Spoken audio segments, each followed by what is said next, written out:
Good morning, Derby Jack here. It is Sunday morning, and let me read this, and then we'll get into what Matthew 24. We'll start from 7. Okay, well, we'll start from 5. For many shall come in my name, saying, I am Christ, and shall deceive many. And ye shall hear of wars and rumors of wars, and see ye be not troubled, for all these things must come to pass.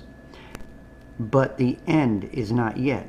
For nation shall rise up against nation, and kingdom against kingdom, and there shall be famines and pestilence, and earthquakes in divers places. All these are the beginning of sorrows. Then shall they deliver you up to be afflicted, and shall kill you, and ye shall be hated of all the nations for my name's sake. And then shall many be offended, and shall betray one another, and shall hate one another. And many false prophets shall rise, and shall deceive many. And because iniquity shall abound, the love of many shall wax cold or grow cold.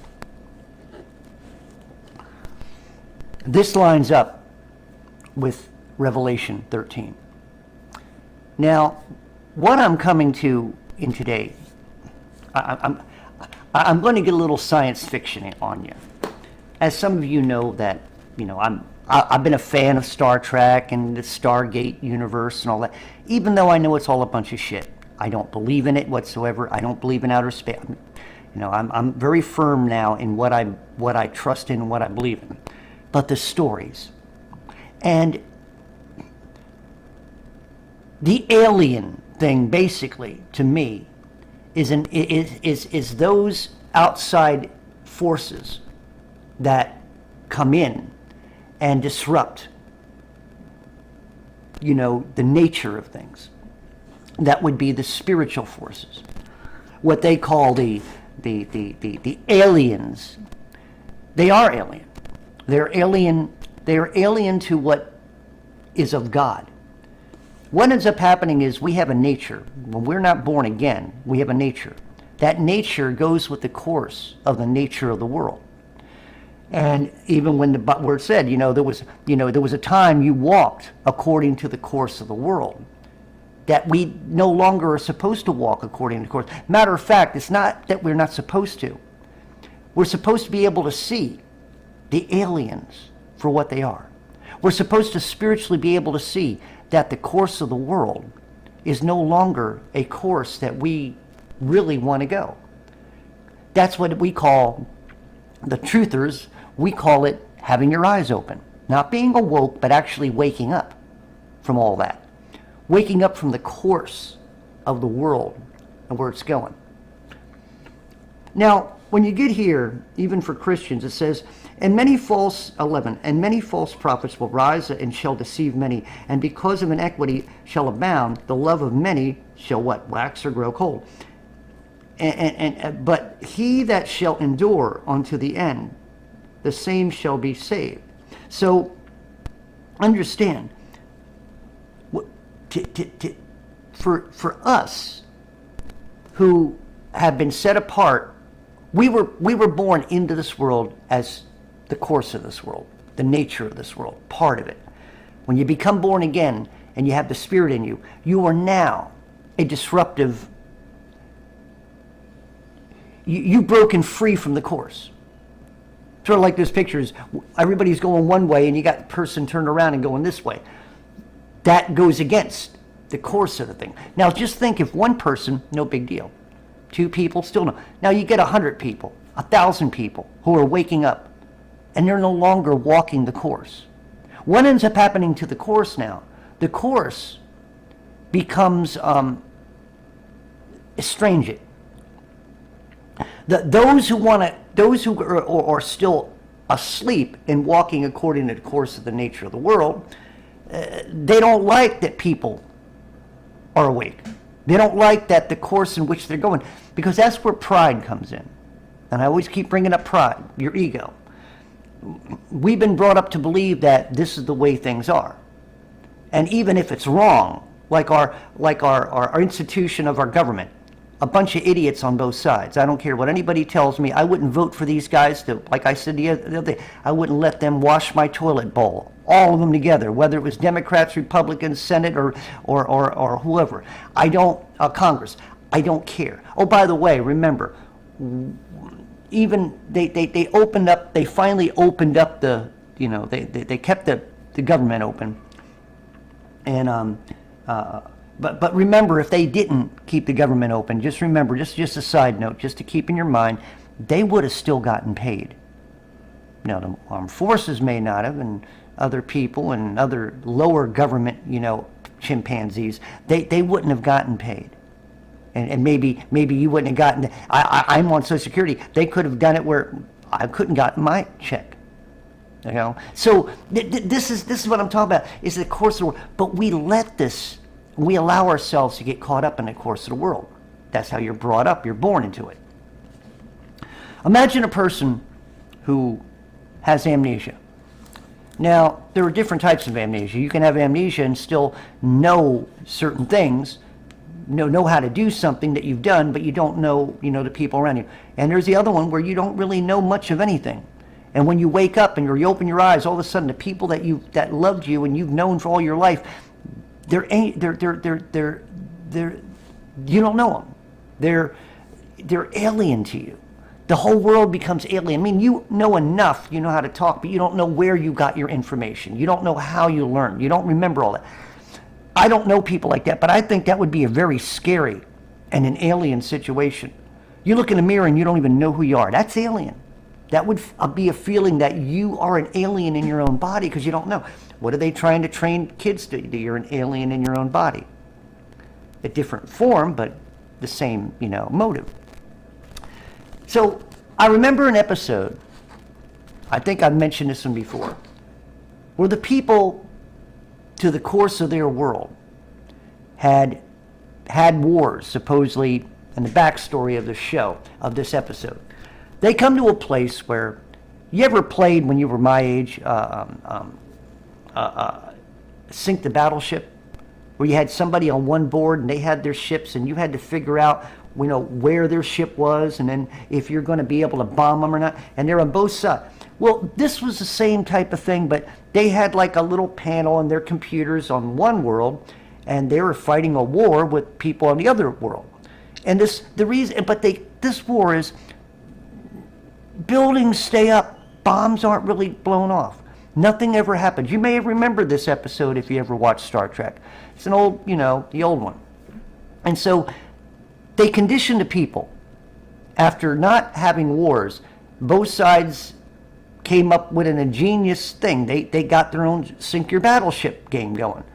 So they both have the same type of computers, the same screen. And when something goes on where they're having a war, whatever place that they ended up hitting, nothing happened, nobody got hurt, but what it would be was that they would be casualties.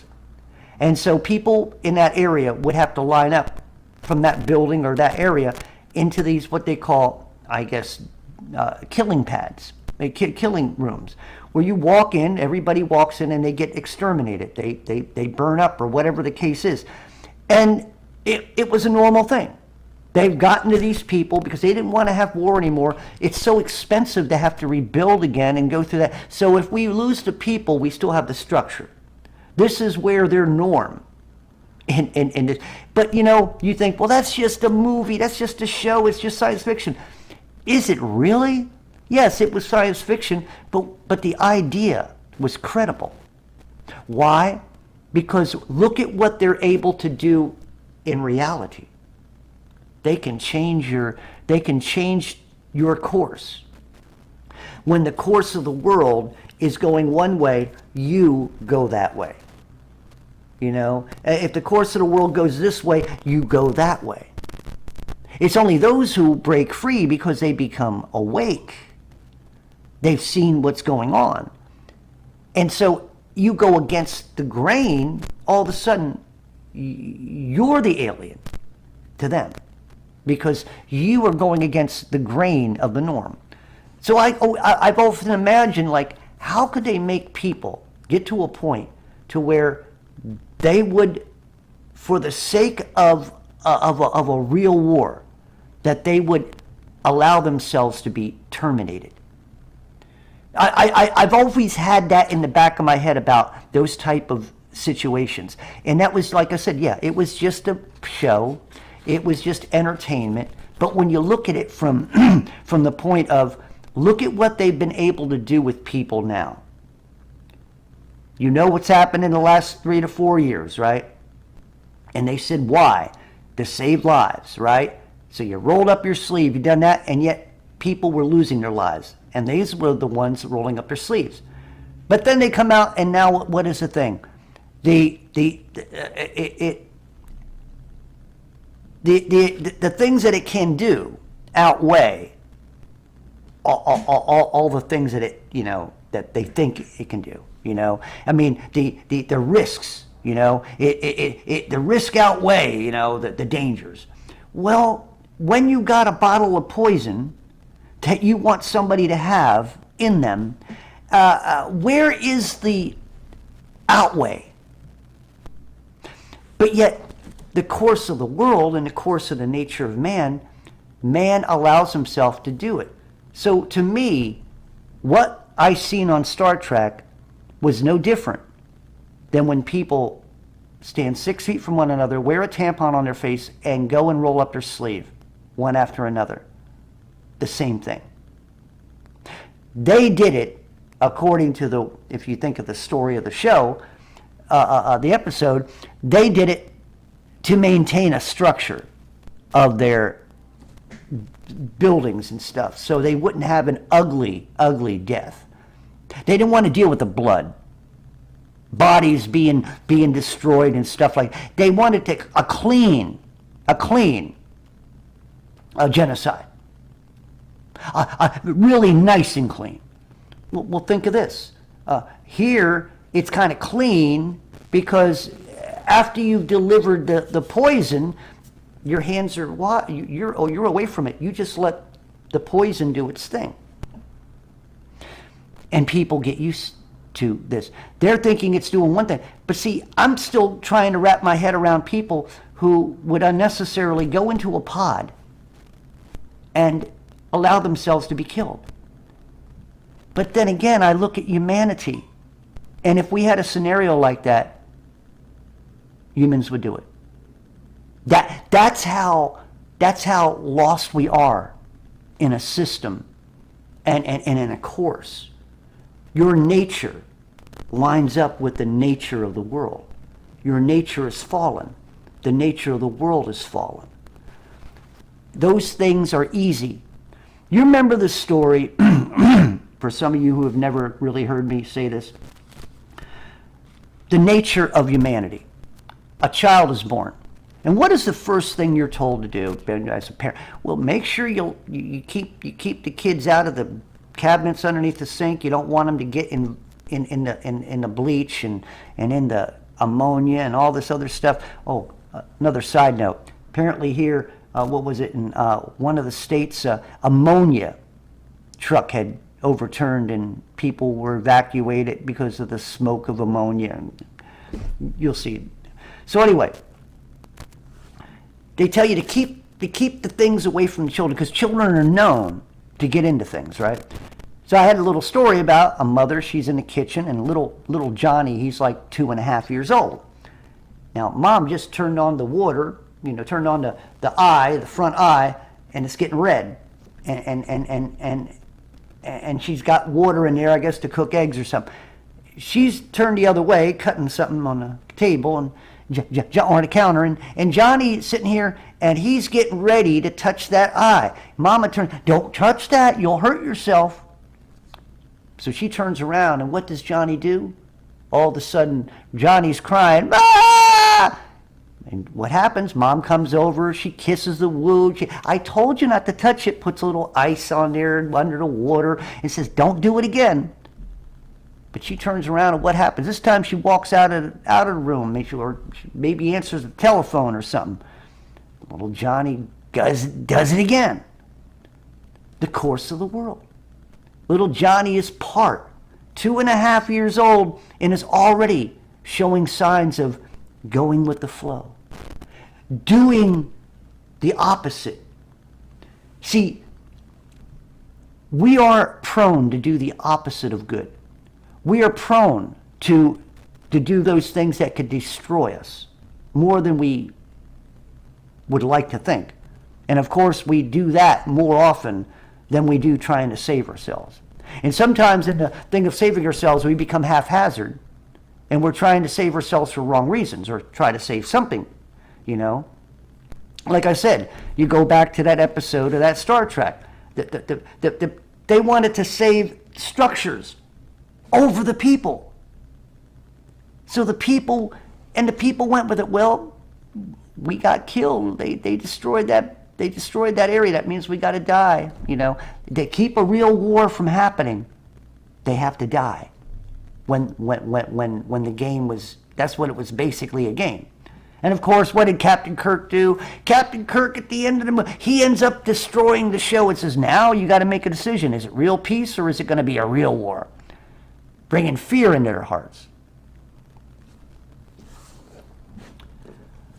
There was another show which always got me, was an episode where Star Trek, or Stargate, and SG-1. And the episode was, they ended up meeting these people, or they ended up going to different planets. They had a couple different episodes, but what it was these people who would go to different planets to the Stargate and befriend people. They were very advanced, and they would befriend other cultures.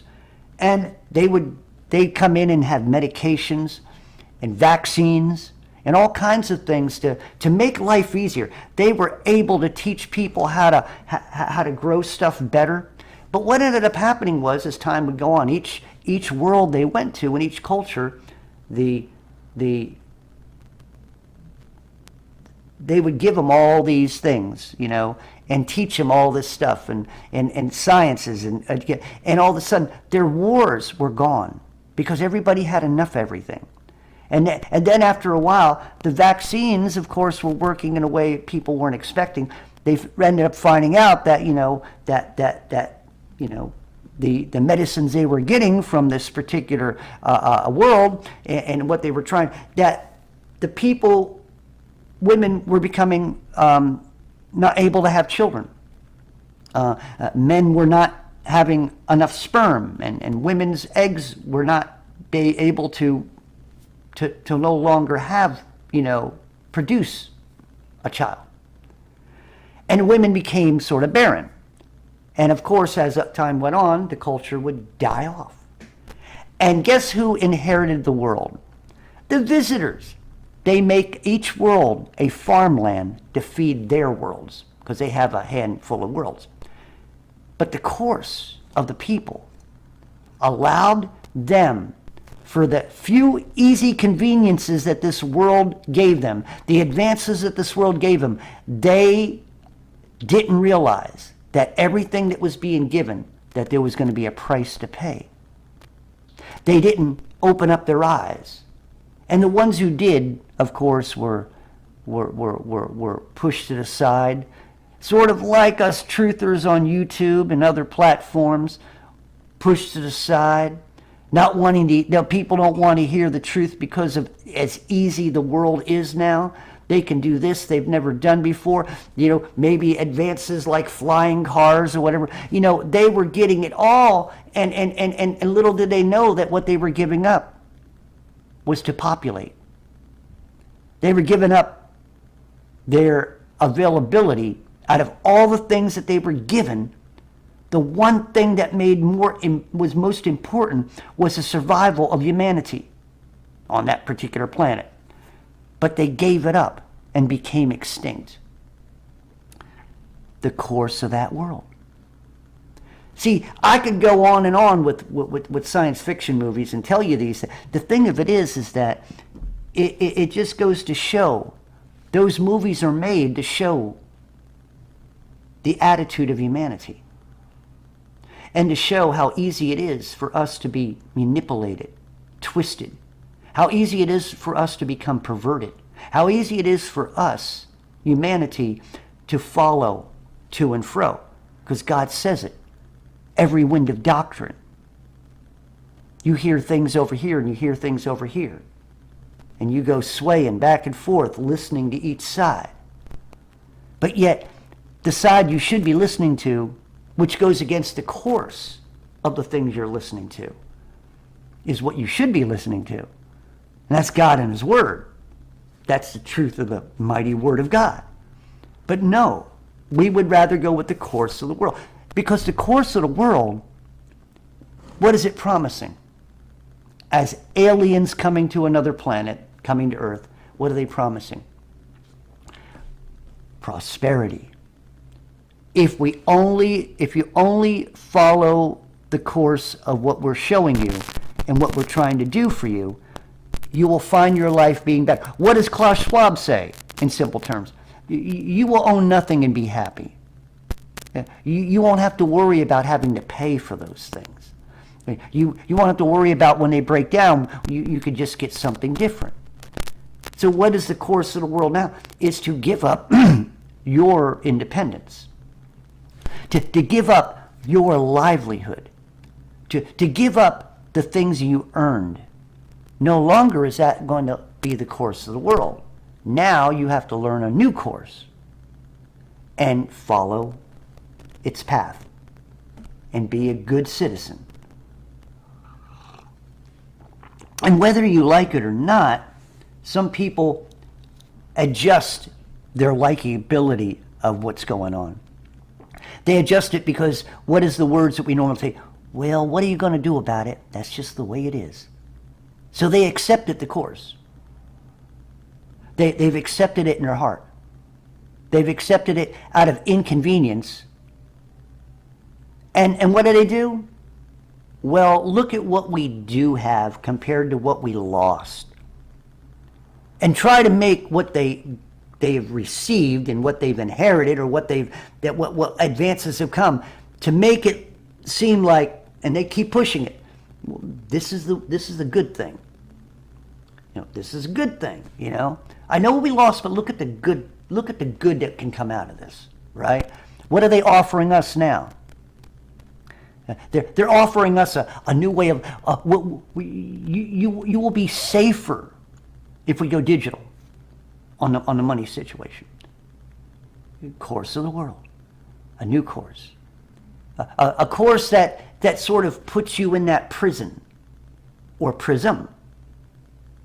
And just like the people who go to the pods in the old Star Trek show, right? And just like the people who, world after world, gave up their lives and their generations and became exterminated because of the course of the world changing and the convenience of the visitors, the aliens who come and promise so much. And they delivered on their promises, but forgot to tell you the price. It would end then you think of, you think of the movies which were a little bit different. People had no other choice, but they accepted. Childhood's End. Where the demons were the visitors who actually looked like what we make Satan look like. But the people became acceptant of them because wars went away. They were on top of it. Anybody who tried to do anything negative, they had ships up there. They were watching you. They would stop you. So it's a matter of understanding. These shows are showing the nature and showing the nature of man that man doesn't even see. Right in front of his eyes, taking away your ability to reason for yourself, taking away the ability to recognize that you are going a course that may be detrimental to you. Just because everybody else is doing it doesn't mean that it's the right thing to do. And so a lot of people do feel that. But because of the constant pushing of what goes on in this world. Like right now, the big thing is, Taylor Swift, the witch, is back in the limelight. Her and her new boyfriend, football guy. I don't know. All I know is I'm hearing about it, and everybody's like, well, I'll tell you what. Unless they didn't push it and have the cameras on her, nobody in the stadium, nobody would have known that Taylor Swift was up there. It's what they push, the course of the world. They keep pushing the course of the world. The problem is you keep accepting it. So, I wanted to bring that out. I wanted to say that. And also, I'm asking a big favor for prayer. This month is going to be a rough month for me.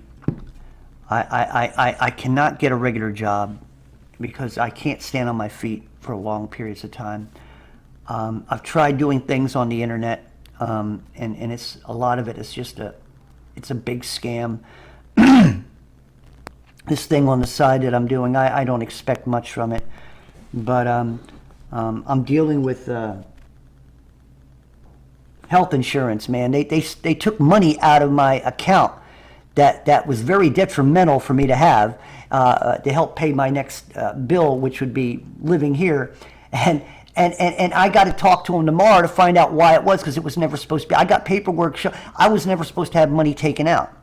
I have a surcharge. It was supposed to be for dental, and I haven't even gone to dentist, and it's a Cigna, but I have regular Medicaid from here in Tennessee. But this year, nobody told me. I've looked at the paperwork. I'm not seeing anything that I'm supposed to pay. So they're just trying to they did it last month too, and I was wondering where this money was, because I seen my paperwork that came in yesterday, that they're trying to take $56 a month out for insurance that I wasn't supposed to pay for. So I got to get on them tomorrow. I want my reimbursement, because I'm gonna drop this insurance if this is how they're going to treat people. So I need prayer, because my finances are really, really screwed up.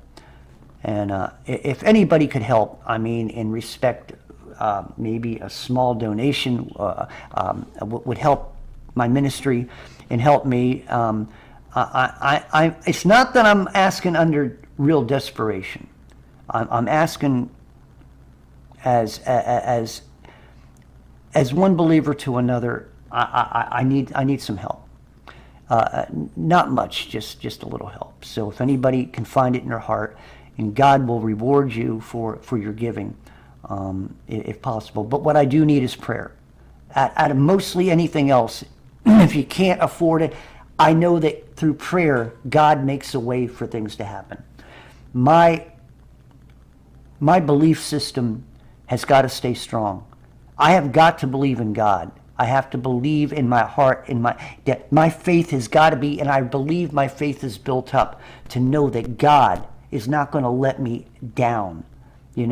Whether I stay here or whether I don't, I know that God is not going to let me down. Meaning that He will always be with me, and the Spirit of Christ will always be there to comfort me, to give me the power to rise above. I do believe that. But like I said, I need prayer. I need some help. So if it's anybody's heart, like I said, either way, I'd appreciate, like I said, the biggest thing I appreciate are your prayers. So as I give prayer to everybody else, I want you to keep continuing to pray for those people in Maui. Nobody's talking about it. It's like it never existed. As if Maui has just been wiped off the face of the earth, and it's not even a thing. They're still worried about whether the government's going to be able to handle, and whether this and concessions. Well, at least this time they ain't going to spend any more money, waste any more money with Ukraine. The Democrats want to do all that, still waste money with Ukraine, so he can get his money from other countries who have dried up, and they ain't giving him any money either. He wants to do manufacturing, wants money to make manufacturing in his own country so he can make bombs. But that's a whole nother course, So like I said, keep in mind the people who really need prayer. Let us not forget. Don't forget what happened in Maui, because that's what they're doing. It was just a wildfire and it got out of control. That's all. They're making it sound. They have disrespected those people in so many ways, and it's just an example of how they disrespect all of us. When these things happen, nobody apologizes. They wash their hands of it because they made an unnatural thing seem natural. That wasn't natural. And nobody's going to change my mind either way. No. What happened there was a massacre. An action. Adolf Hitler. I don't even know if Adolf Hitler, we probably would have. It would be something Adolf Hitler would have probably loved. What a way to take a whole group of people out. Just get them on an island, surround them with fire, and let it just burn them up. Greatest sacrifice mankind could ever give. Whew. Scary, doesn't it? It gives you goosebumps in the wrong way, doesn't it? Very chilling to think of it that way. But that's what they did. They massacred those people. That was a genocide. So I don't want you to forget that. I will always come back, and I don't care if it's a year from now, I will always keep reminding you not to forget what happened in Maui. That was devastating. That was revolting. That was sickening. That was monstrous. That was murder. That's what that was. So anyway, I've said my piece. Heavenly Father, I thank you right now for the words in which you've given me. Thank you for the hearers who hear this, Father, and those who not only hear but listen and take in your truth, Father, your word.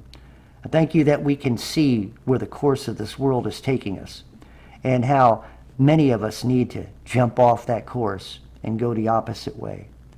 We must mentally and spiritually be stronger than the course of the winds. And the tides, the way the tides roll, we must be able to swim against the currents. We must have the power and the strength spiritually to be able to do so. We must continue praying in the power of the Holy Spirit to keep us awake and to keep us always recognizing when the course of the world is changing, whether it's changing for the good or the bad. And I claim obedience in the Spirit for all of those who carry the Spirit of Christ, that they stay vigilant and they stay strong and they stay awake. Do not fall back into the course of the world. And I claim obedience again in the Spirit. In the name of Christ, amen and amen. Derby Jack out, and I'll see you all on the other side.